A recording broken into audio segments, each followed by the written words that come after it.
Hello', আজি তোমালোকক মই পাচন প্ৰক্ৰিয়া সম্বন্ধে ক'ম। পাচন প্ৰক্ৰিয়া জানিবলৈ হ'লে খাদ্য সম্বন্ধে জানিব লাগিব।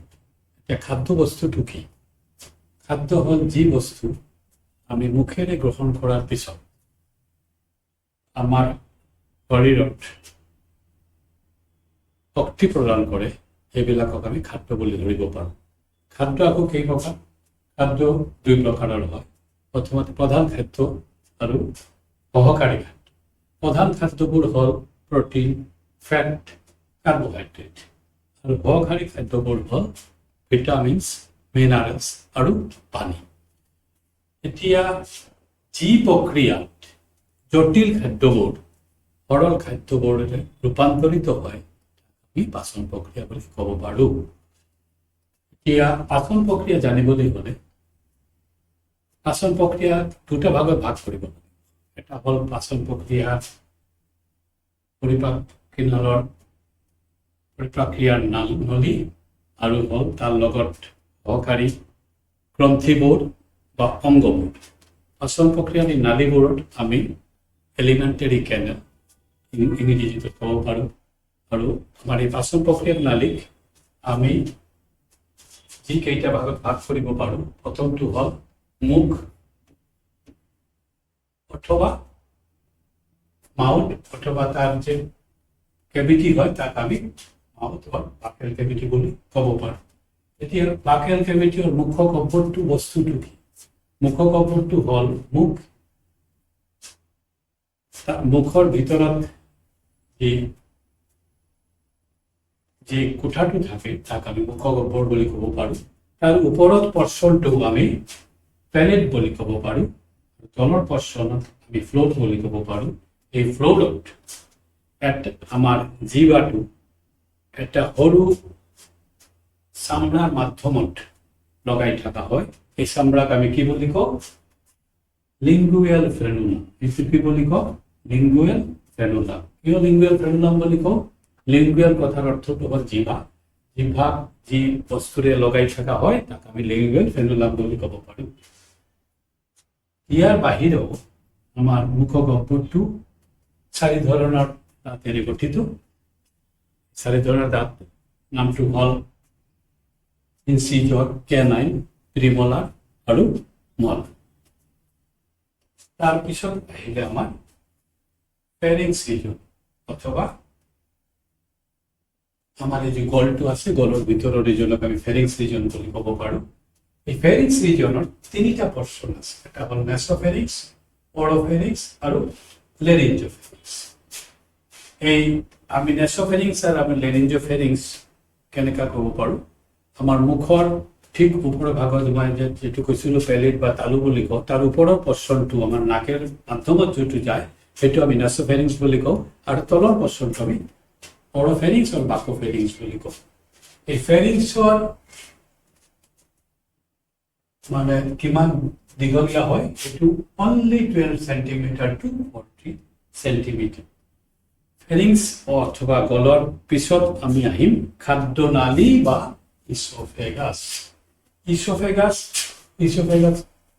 একদম সৰু এটা নালী। এতিয়া এইটোৰ দৈৰ্ঘ্য হ'ল অনলি 2.5 cm। এইটোৰ ইছ'ফেগাছ এইটো নলী হয়, তাৰ ঠিক ওপৰত যি থাকে তাক এনেকা ধৰণৰ মাছো থাকে আৰু বাল্ব এটা থাকে, আৰু তলত আহি আমাৰ পাকস্থলীত মিলি যায়, তাক আৰু এটা বাল্ব থাকে। এই বাল্বক আমি কি বুলি ক'ব পাৰোঁ? ক্ৰিক'ফেৰিঞ্জিয়েল স্ফিংটাৰ বুলি ক'ব পাৰোঁ। ক্ৰিক'ফেৰিঞ্জিয়েল স্ফিংটাৰ বুলি ক'ব পাৰোঁ এইটো পৰ্চন।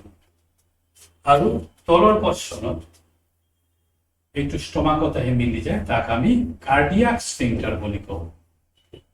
কিয় কাৰ্ডিয়াক স্ফিংটাৰ বুলি ক'ব পাৰোঁ কওকচোন? কাৰ্ডিয়াক স্ফিংটাৰ আমি মানে ইয়াত আমাৰ হাৰ্টটো থাকে।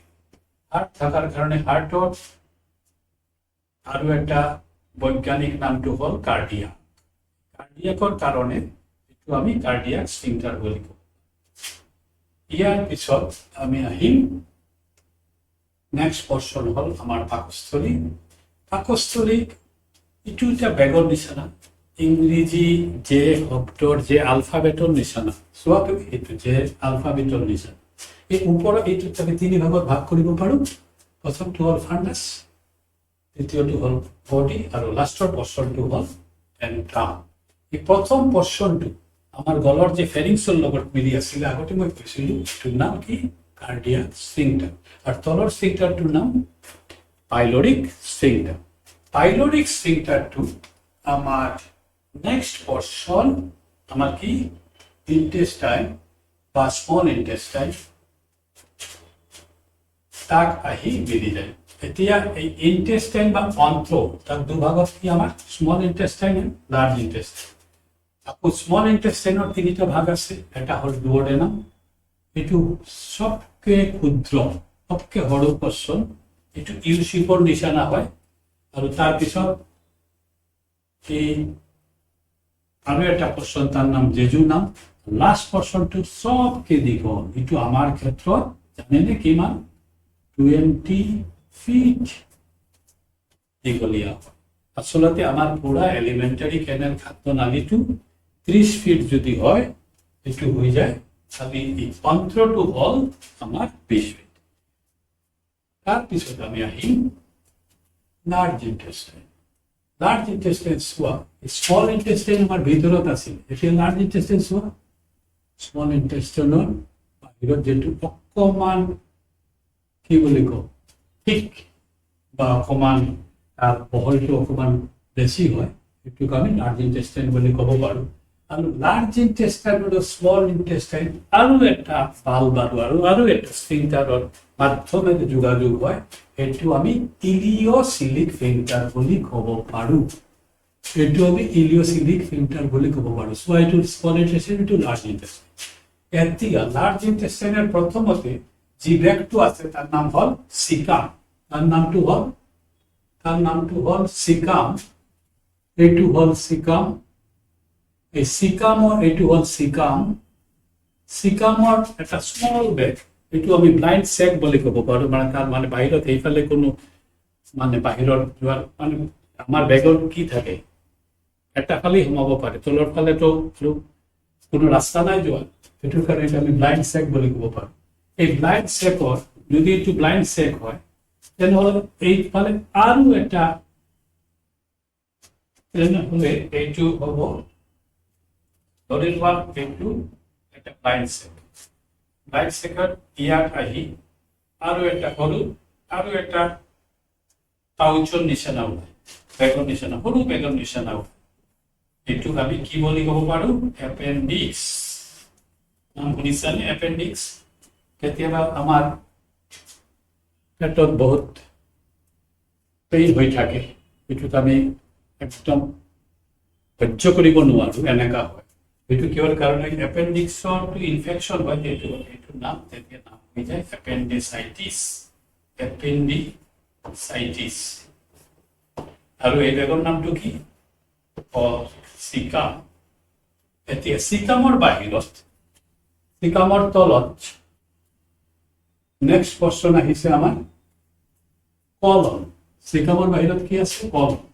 এইটো যদি সিকাম হয়, এইটো এপেণ্ডিক্স, এইটো চোৱা কলন। কলনটো হ'ল 4টা পাৰ্ট, এনেকা উঠি যায়, এইটো এচেণ্ডিং, তাৰপিছত এনেকা হয়, এইটো ট্ৰেন্সভাৰ্স, আকৌ নামি যায়, এইটো হ'ল ডিচেণ্ডিং, আৰু লগতে এছৰ নিচিনা থাকে, এইটো আমি সিগময়েড কলন বুলি কওঁ।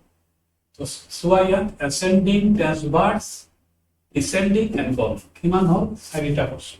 এতিয়া ডিচেণ্ডিং কলন কি হয়?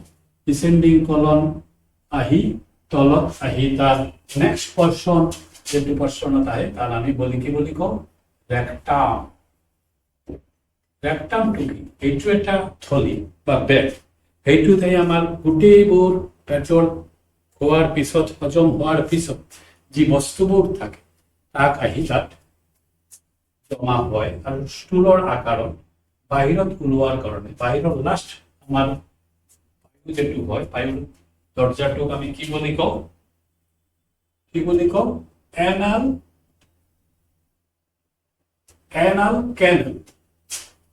কেনেল।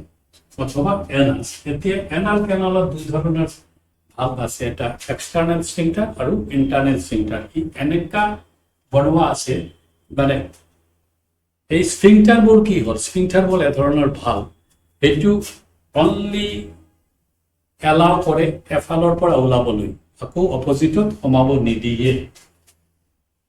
এইটো হ'ল আমাৰ টোটেল এলিমেণ্টাৰী কেনেল বা খাদ্যনালী। এতিয়া আমি তাৰ বাহিৰত আহিম। আমাৰ এই খাদ্যনালীৰ লগত সহায় কৰা অংগবোৰ কি কি? প্ৰথমতে আছে আমাৰ লিভাৰ, তাৰপিছত পেনক্ৰিয়াছ, তাৰপিছত আমাৰ চেলাইভাৰী গ্লেণ্ডছ। এতিয়া লিভাৰটো কি? লিভাৰ আমাৰ বডিত সবকে ডাঙৰ অৰ্গেন বা ডাঙৰ গ্ৰন্থি, এবং তাৰপিছত ছেকেণ্ড ডাঙৰ গ্ৰন্থিটো হ'ল পেনক্ৰিয়াছ। এইটো লিভাৰটো কি? লিভাৰত সৰু সৰু যে তাৰ কোষ থাকে, ওই কোষ বা চেলক আমি হেপাটোসাইট বুলি ক'ব পাৰোঁ। এই হেপাটোসাইটৰ এটা ক্ষমতা আছে, সি নিজে এটা ৰস তৈৰি কৰিব পাৰে, যাৰ নাম বাইল জুচ। এই বাইল জুচটো আহি এটা বেগত জমা হয়, তাৰ নামটো হ'ল গল ব্লাডাৰ। সেইটো গল ব্লাডাৰ যি নলীৰ মাধ্যমত আহি জমা হয়, তাৰ নাম হ'ল সিস্টিক ডাক্ট, এইটো হ'ল গল ব্লাডাৰ। আকৌ বাকীবোৰ বাইল জুচ আহি ডুওডেনামত আহি পৰে, লগতে পেনক্ৰিয়াছৰ পৰা পেনক্ৰিয়াছৰ জুচটো আহি ডুওডেনামত পৰে। এইটো এটা বিশেষ ধৰণৰ এটা এৰিয়া। এই এৰিয়াক আমি কি বুলি কওঁ? Ampulla of ভেটাৰ। এই এম্পুলা অফ ভেটাৰ আমি গোটেইবোৰ আহি মিলি তাত যিবিলাক ফেট আছে, ফেটক ভাঙি সৰু সৰু সৰু সৰু পদাৰ্থৰে বনাই থাকে। তাৰপিছত আমি আহিম আমাৰ চেলাইভাৰী গ্লেণ্ডছ। আমাৰ মুখেৰে বিশেষকৈ তিনি ধৰণৰ চেলাইভাৰী গ্ল্যান্ড থাকে, ইয়াৰ বাহিৰেও আৰু চেলাইভাৰী গ্ল্যান্ড থাকে। তিনি ধৰণৰ চেলাইভাৰী গ্ল্যান্ড হ'ল এটা পেনক্ৰিয়াছ, এইটো তিনি ধৰণৰ, এটা নহয়, তিনি জোড়া হয়, 3 pairs।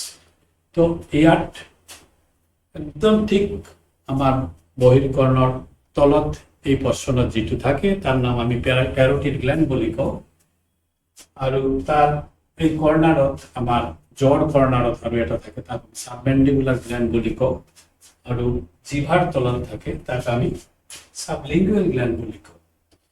এই প্যাৰোটিড গ্ল্যান্ড আমাৰ মুখৰ আমাৰ সেকেন্ড মলাৰ টিথৰ তলত আহি তাৰ সেলাইভাৰ সিক্ৰেশনটো পেলায়।